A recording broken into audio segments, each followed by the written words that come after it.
Nevada, and the Biden campaign recently sent you to Wisconsin. Are we at the point now where the protesters are becoming a story unto themselves and a distraction from the issues that they're protesting? No, I don't think so. I mean, in Wisconsin, the issues that came up first were abortion rights. Second, the cost of living and what the president was going to do on student loans and for housing and rent. Gaza came up. But, one of the conversations in Madison with Jewish Americans and Arab Americans was extraordinarily civil, thoughtful, and constructive. So I think in a lot of campuses, there are 4,000 of them in the United States, there is actually constructive dialogue taking place.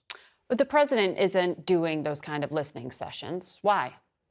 I think the president should and will get out there on campuses. I think he gets shouted down Genocide Joe when he goes to events. And look, that's part of protest. I condemn any protest that incites violence or that is anti-Semitic. As someone whose grandfather spent 4 years in jail with Gandhi, I mean, the whole point of Satyagraha was nonviolent protest. But we have to understand that this is a defining moment for this generation, similar to anti-Vietnam protests, anti-apartheid protests, anti-Iraq war protests. And they're telling us that over 30,000 people have died. It's time for this war to end. It's time for the hostages to be released that Hamas has. And they want to see leadership in America and around the world. This is not the world that they want.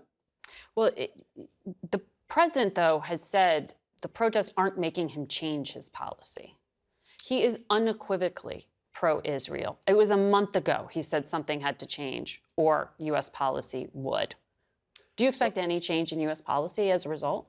I do, and I slightly disagree. I think the protests and the larger movement have had the president change. I mean, you look at the president now talking about some of the consequences that could have on Netanyahu, the Erez Canal, the Erez opening open. The United States didn't veto the ceasefire resolution in the United Nations after 3 attempts. And then said it was non-binding. It said non-binding, but at least, look, everyone from the president on down is aware that young people are upset at what's going on in the Middle East. And I do think it's had an awakening in Washington that this war has to end, that too many people are dying. And if you look at the president's language, it's certainly shifted over the last 6 months. Now, some of us want there to be consequences. Right. And this week, we know there's this May 8th deadline for the administration to provide a report about whether Israel and other recipients of U.S. military aid are using those weapons in accordance with law and whether or not they are blocking humanitarian aid.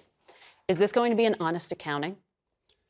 I hope so. There's an independent task force that has issued the report as well. And already. They're trying to pre-butt what the administration may put out, because they are pretty clear in that non-government report that they do think there are violations. Yes, and let's be nuanced about what the report says, because it's actually very thoughtful. They say, look, the Hamas attacks on October 7th were brutal, unjustified.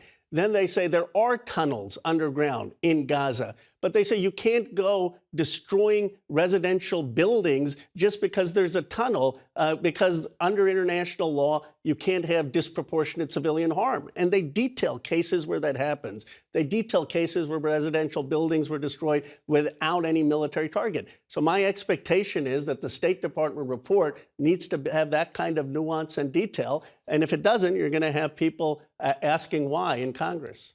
So while you were talking about very specific policy changes for very specific allegations, you also see at some of these protests things that are mixed in there, either outside agitators or extreme rhetoric. Your Democratic colleague, Alyssa Slotkin, was just tweeting about this protest at GW University. She said there were individuals shouting guillotine, guillotine, and having a mock trial of school administrators. She says that creates a climate of fear for Jewish students. What's being lost here in the conversation? Well, she's right. I mean, you can't be shouting guillotine, guillotine. You can't be shouting globalize the intifada or Zionists don't deserve to live. What's being lost is that those few protesters who are inciting violence or engaging in that kind of anti-Semitism are diminishing the thousands of young people who simply want the war to end. And I guess I would say look to John Lewis or Dr. King. They, in their protests, were above reproach. If some individual engaged in bigotry, they call them out first and loudly. So I'm proud of a lot of the young people who want to end the war. but they need to show the discipline. And some universities have. Look at Cornell, look at University of Minnesota, look at what's happening at Northwestern. There have been efforts not to have the police in, to have dialogue with the student protesters, to have much more peace and calm. And there are models for what can work in this country. Congressman, it's always interesting to hear from you.